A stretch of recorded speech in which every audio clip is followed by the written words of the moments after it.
الحمد لله رب العالمين والعاقبة للمتقين ولا عدوان إلا على الظالمين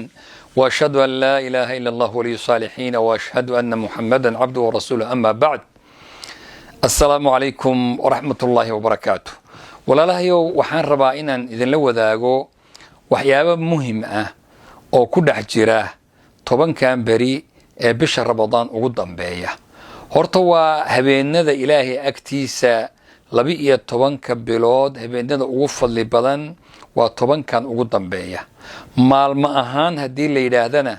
maalmaha bisha Dhulhijja ee Arafo 10ka bari ugu horeeya ayaa maalmaha ugu fadli badan habeenana 10kan habeen bisha Ramadaan ku jira ayaa ugu fadli badan sababtuna waxa weeye Laylatul Qadriga ayaa habeenadan ku dhex jira rasuulkuna sallallahu alayhi wa alihi wasallam wuxuu ahaa mid ku dadaala si uusan 20 hore u dadaalin buu 10kan u dadaali jiray wuxuu sameyn jiray habeenka wuu noolayn jiray oo cibaado ku noolayn jiray reerka wuu kicin jiray oo toosa buu oran jiray guntiga iyo dharkana wuu adkeysan jiray taasoo macnaheeda laga wado cibaado u taagnaan jiray ama sariirta iyo joodariga iyo gogosha ayuu ka dheeraan jiray reerka iyo raaxu ka dheeraan jiray 10kan bari marka waa 10 bari oo la cibaadeysto oo aad iyo aad loo dadaalo waxyaabaha marka la rabo 10kan bari in la sameeyo waxa kamida tahajjudkii oo qiyaamkii habeenkii in la istaago rasuulku wuxuu yiri sallallahu alayhi wa alihi wasallam man qama ramadana iimanan wa ihtisaban غفر له ما تقدم من ذنبه ومن صام رمضان إيمانا واحتسابا غفر له ما تقدم من ذنبه ومن قام ليلة القدر إيمانا واحتسابا غفر له ما تقدم من ذنبه صدح هذا حديث مدوحو الشيء يا قفك الصوم بشهر رمضان او ماركتي وحي سنيه هي إلهي درت وسمعيو دنبغي صردان ولا دافيا نينك هبينكي استاغا إلهي درت استاغانا dembigiisa waa la dhaafayaa si gaar ah habeenka Laylatul Qadriga qofkii istaagana dembigiisa waa la dhaafayaa oo cibaado ku taagnaada idan habeenkaas 10ka bari baa laga raadinayaa gaar ahaana tirada isdheer baa laga raadinayaa 22ka 23ka 25ka 27ka iyo 29ka intaasaasi xoog leh looga sii raadintuna macnaheedu waa dadaal iyo cibaado iyo alla bari ayaa la gelayaa iyo salaad iyo quraan akhris iyo cibaado lagu soo jeedayaa طيب hadaba habeenkaas oo salafka qaarkoodna iyagu 27kayba ku dhaaran jireen inuu yahay laakiin habeenkan waa la qariyay rasuulka sallallahu alayhi wasallam waa la tusiyay kadibna laba qof baa dooday oo masaajidka ku dooday kadibna waa laga qariyay oo waa la ilowsiyay rasuulka sallallahu alayhi wasallam warubama xigmadu inay ku jirtaba in la halmaansiyo maxaa jira hadii hal habeen kaliya la inoo sheegi lahaa dadku inta iska seexdaan bay halka habeen la wada istaagi lahaa laakiin habeen walba saynu cibaado ugu taagnaano ayuu ilaahay subhanahu wa ta'ala xikmada ku jirta laynooga qari hadaba laba arimood baan rabaa inaan insha Allah si gaara habeenkan khasaa'ista uu leeyahay iyo calaamaadka lagu garto khasaa'is waxa weey tilmaamo gaar ah maleeyahay calaamad lagu gartase maleeyahay horta habeenkan waxyaabaha oo la gooniyo waa habeenkii quraanka la soo dejiyay oo quraanka jumlatan si duuduuba habeenkana ilaahay soo dejiyay inna anzalnahu fi laylatil qadr ayaa baleeyahay aayad kale inna anzalnahu fi laylatin mubarakatin inna kunna munzirin bu alla leeyahay habeen barakaysan ba quraanka la soo dejiyay habeenkaasna waa bishan Ramadaan habeen ku jira ayaa quraanka la soo dejiyay hadaba marka la fiiriyo ummadii inagu horeeyay kutubta munazzalka oo dhanba waxa la yiraahdaa waxa la soo dejiyay suxuf Ibrahim habeenka ugu horeeyay baa la soo dejiyay bisha Ramadaan Tawraadna habeenkii 13 taqriiban baa la soo dejiyay mise habeenka 7 bay ahayd Injiil habeenka 13 Quraankana habeenka 14 ee bisha Ramadaan ayaa la soo dejiyay waa xadiis saxiixa oo Sheekh Al-Albani uu saxiixiyay hadaba waxa kamida in uu habeenkaas yahay habeen nabadgeliyo oo ilaahay subxaanahu wa tacaala salaamun hiya xataa maطlaci alfajr uu yidhi waa habeen nabadgeliyo oo dhibaatooyin iyo shayaadiintu xidhxidhan yihiin oo nabadgelyo weeye. waa habeen la kala xukumo sanadkan soo socda oo dhan wixii dhici lahaa. fiiha yufraqu kullu amrin xakiim amra min cindinaa buu eebbe leeyahay. wax alla habeenka wax la kala xukumo leylatulqadriga weeye. habeen leylatulxugum ay dadku dhahaan baa jira oo bisha shacbaan habeenka 15 ah oy moodayaan habeenka inuu yahay midka wax la kala maamulo. ma ahe waa habeenkan leylatulqadriga ah habeenka wax la kala maamulo. marka wixii dhalan lahaa, wixii dhiman lahaa, wixii wanaag heli lahaa, wixii xumaan ku dhici lahayd, habeenkaasa wax walba la kala maamulaa. waana habeenka leylatulqadriga ah. waa habeen ay soo degaan malaa'igtu, tanazzalu lmalaa'ikatu waruux. malaa'igta habeenkaas soo degta oo bikafra u soo degaya ilaa samada dhan ay buuxiyaan oy maarata ay wada xiraan ayuu habeenku. waa habeen horta sidaasa. calaamaadka lagu garto qaar uu rasuulku sheegay baa jira sala allahu calayhi waalihi wasalam. calaamaadka leylatulqadriga lagu garto labaa loo kala qaadaa. calaamadaha qaar waa kuwa habeenka dhexdiisa la arkaa oo ay dhacaan. calaamadaha qaarna waa kuwa subaxii baa la arkaa. culimmadu waxay yidhaahdeen kuwa habeenka dhexdiisa dhaca micnaheedu waxaa weeyaan inay noqdaan waxa la yidhaahdo taxfiiz iyo qofku tanshiid inuu dadaalo. markaad calaamadii aragto dadaal baad bixinaysaa intaad habeenka ku dhex jirto. kuwana subaxii baa la arkaayo bashaa'ir bay noqdaan. qofkani xalay inaad cibaadaysatay subaxii markaad aragto ayaad ku farxaysaa. calaamaadka waxaa ka mid a habeenkii la arki karo leylada ama habeenkaa rasuulku wuxuu ku tilmaamay. kow, markaa la tusiyey oo haddana la hammaansiiyey wuxuu sheegay inay ahayd habeen uu ku sujuudayo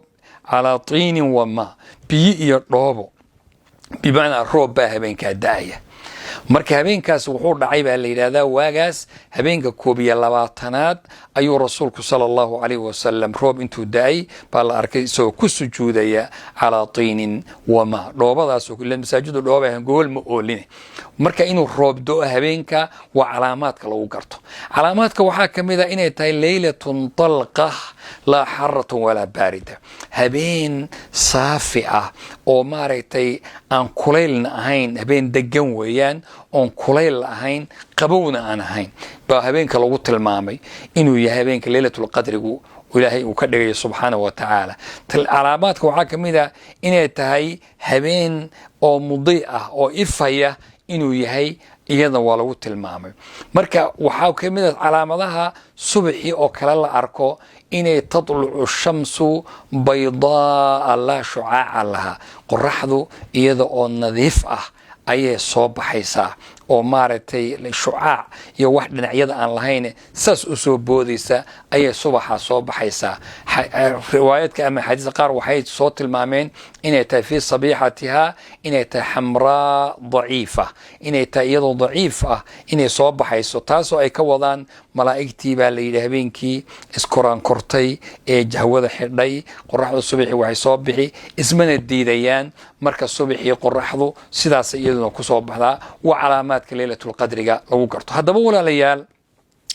waxaa inala gudboon in aan 10 beri zaa'id loo ducaysto, ilaahay subxaana wa taala loo toobad keeno, alla la magan galo, xaggiisa aan u cararno, istikfaarta aan badinno, ducada aan badinno. ugu dambaynta ducooyin baa waxaan rabaa inaan insha allahu tacaala idiin tilmaamo wan wanaagsan. ducooyinku qaarra waa ducooyinkan dee carabigahoo iska quruxda badan oo qofku intuu rabo iska akhrin karo. ducooyina jawaamiculkelim baa la yidhaahdaa, rasuulkay ka sugnaadeen sala allahu calayhi waalihi wasalam. kuwaasaana habboon in lagu ducaysto. rasuulku sal ly slm ducooyinka uu ku ducaysan jiray ducadii uu baray xasan binu cali oo ahayd allahuma hdinii fii man hadayta wacaafinii fii man caafayta watawallanii fii man tawallayta wabaarik lanii min alkhayri fii ma acطayta waqinii shara ma qadayta fainaka taqdii walaa yuqضى calayka inahu laa yadilu man waalayta ولا يعز من عاديت تبارك ربنا وتعاليت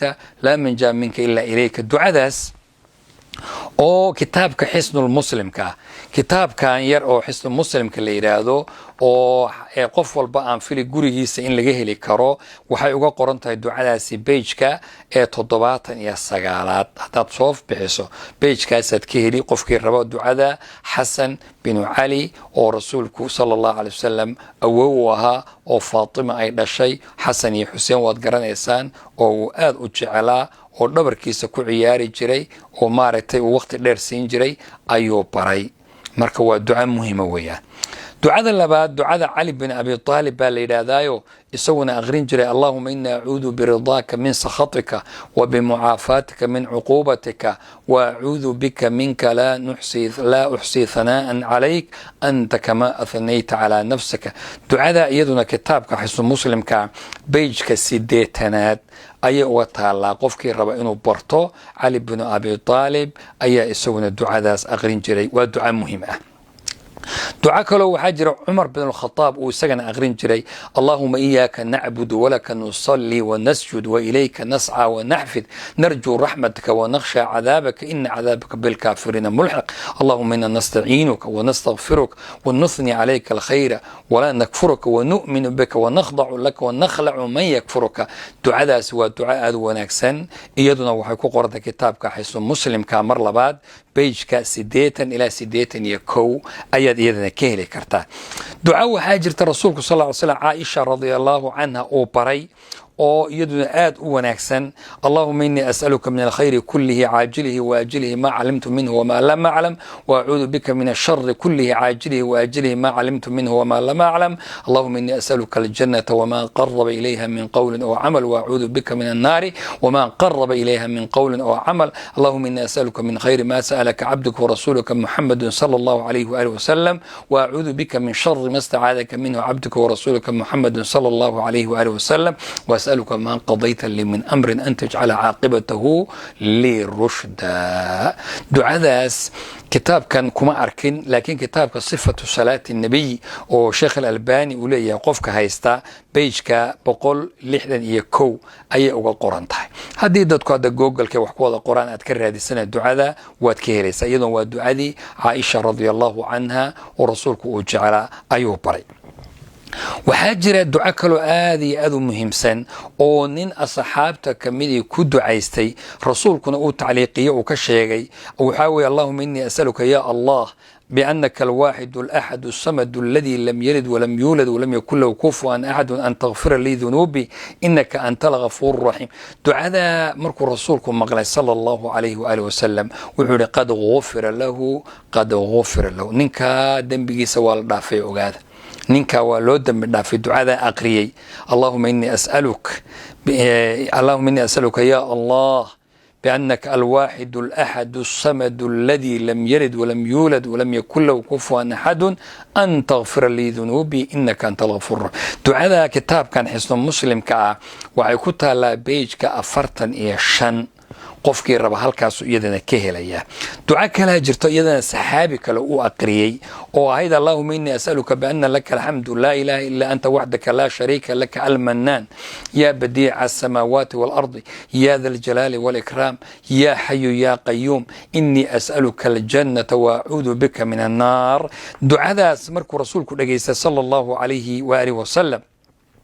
wuxuu walladhi nafsi biyadihi laqad da'a وحو نكن كدو عايز دعا الله باسمه العظيم الذي إذا دعي أجاب وإذا سئل به أعطى والله بنقول دارتي بقول نكاس وحو كدو عايز مجعي إلهي ويناء ومركي الغبر إلهي ويلي